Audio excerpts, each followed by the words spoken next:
हरियाणा नगर निकाय चुनाव का दौर जारी है। जैसे कि आप लोग जानते हैं कि हर प्रत्याशी इस चुनावी मैदान में अपने दमखम के साथ उतर चुका है। मेरे साथ इस वक्त मौजूद है सुरेंद्र सैनी जी, जो कि वार्ड 15 से पार्षद के लिए चुनावी मैदान में उतरे हैं। आइए उनसे बात करेंगे और जानेंगे कि क्या कुछ इस चुनावी माहौल में उनकी मेहनत कैसी है और क्या कुछ उनकी प्रतिक्रिया है। सबसे पहले मैं आपका स्वागत करूँगी एवन हरियाणा में। धन्यवाद। एवन हरियाणा का मैं तहे दिल से धन्यवाद करता हूँ कि आप यहाँ जी। मैं जानना चाहूँगी आपसे, चुनावी मैदान में आप उतरे हैं, पहले तो क्या आपने ऐसे मसले दिखे, क्या दिक्कतें थी, परेशानियाँ हैं जिसने आपको मजबूर किया कि हाँ अभी आप चुनावी मैदान में उतरे और जनता के लिए कुछ करें? देखो जी, हर व्यक्ति ज़मीनी स्तर पर जुड़ा होता है। उस सबसे पहला हमारा जो रहता है लोकतंत्र में निकाय चुनाव कि हर मोहल्ला वार्ड चुना होता है, उसका ही नुमाइंदा होता है जिसको हम पार्षद बोलते हैं। जब वो आपकी आवाज़ को तरीके से नहीं उठा पाता और समस्याओं का समाधान नहीं कर पाता तो किसी ना किसी को तो आवाज़ उठानी पड़ती है। तो मेरे वार्ड के वासियों ने मुझे हौसला दिया कि बेटा आप आगे बढ़ो और मैंने वार्ड का सर्वे किया, उसमें बहुत सारी समस्याएं निकल के आई जिसको मैंने नोट डाउन किया और उसके बाद एक ड्राफ्टिंग तैयार की।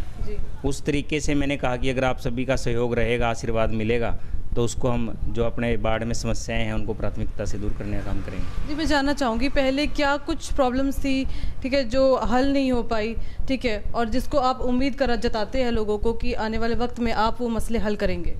देखो जी, हमारे मोहल्ले में एक तो कच्ची गलियों की बड़ी व्यवस्था है। आज तक कच्ची गलियाँ 5 साल में पक्की जो नहीं हो पाई।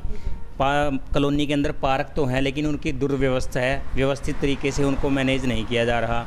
सीवरेज की समस्या है, लाइटिंग की समस्या है, स्ट्रीट लाइट की समस्या रहती है और सुरक्षा की दृष्टि से मतलब कि कई कॉलोनियों में ज़रूरत है वहाँ पे सुरक्षा दृष्टि से CCTV कैमरेज या और अच्छी सुविधा देने की जी। तो उस पर हम काम करेंगे।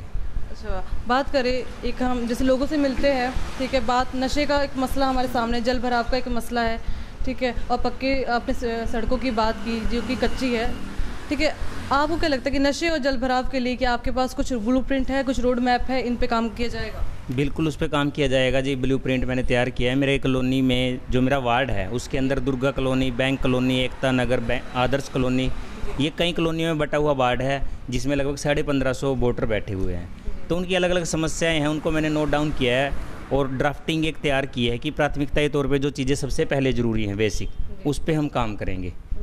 तो बात करें चुनावी माहौल है, ठीक है, बहुत कम वक्त रह गया है चुनाव के लिए, तो क्या से कुछ जनसंपर्क आप लोगों से कर रहे हैं, अपनी बातें उन्हें कैसे समझा रहे हैं, किस तरीके से उन तक पहुंच रहे हैं?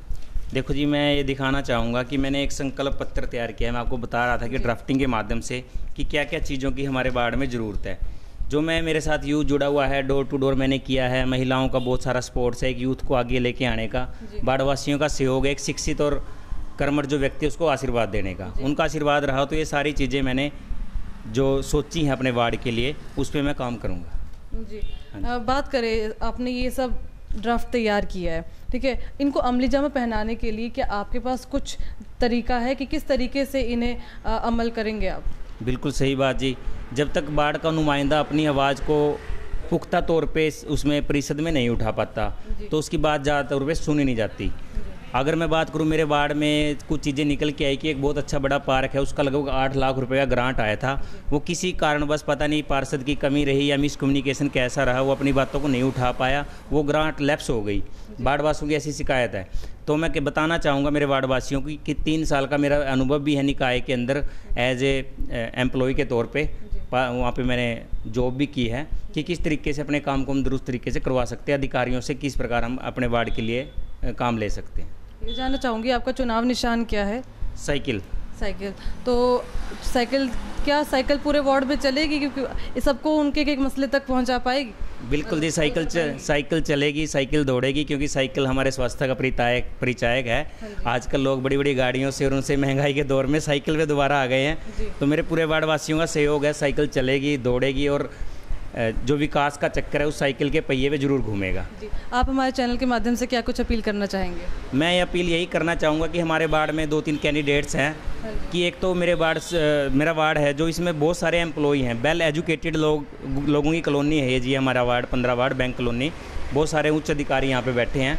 उनसे यही जागरूक मतदाताओं से अपील करूँगा कि अपने विवेकपूर्ण निर्णय से जागरूकता के साथ हमारे वार्ड में स्थानीय वर्सेज अदर भी अपने वार्ड वाले व्यक्ति हम हैं और अदर उसमें डिफेंस ज़रूर कर लें कि अपने लोकल और वोकल अपने वार्ड वाले को साथ दें, आशीर्वाद दें, तभी आपकी आवाज़ अच्छे तरीके से वहाँ पे पहुँचाई जाएगी और सुनी जाएगी। मैं एक बात आपसे और जानना चाहूँगी कि आप करते क्या है वैसे?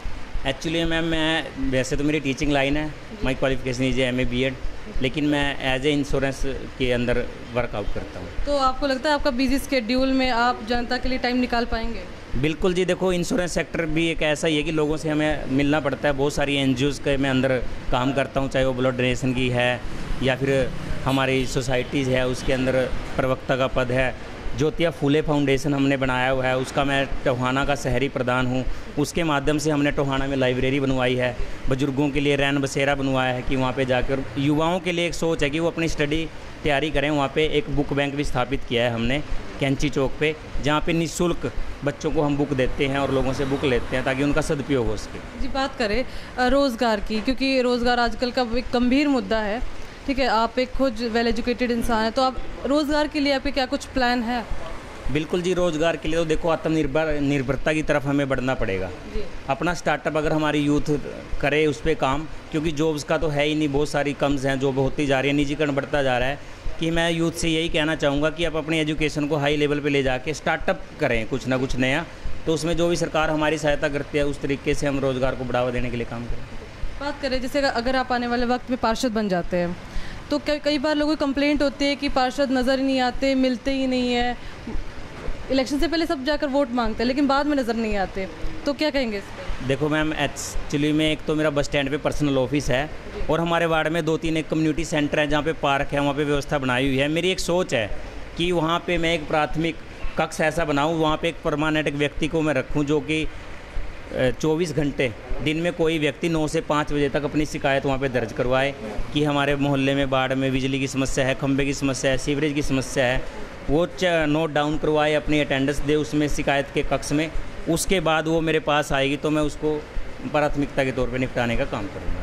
धन्यवाद बात करने के लिए। तो ये थे हमारे साथ सुरेंद्र सैनी जी, जिन्होंने अपनी बात मजबूती से रखी और उनका कहना है कि आने वाले वक्त में अगर ये पार्षद बनते हैं तो वार्ड 15 की जो कुछ भी समस्याएं हैं वो हल करेंगे। ये इन्होंने ड्राफ्ट जारी किया है, इस पर काम किया जाएगा। अभी तो आने वाला वक्त ही बताएगा कि इनकी मेहनत कितनी रंग लाएगी और वार्ड 15 में कितना विकास होता है। कैमरा पर्सन रमन बिश्नोई के साथ में शिवानी हंस, A1 हरियाणा। लेटेस्ट वीडियोस के लिए अभी सब्सक्राइब करें A1 हरियाणा को और प्रेस करें बेल आइकन ताकि सभी अपडेट्स आपको मिले सबसे पहले।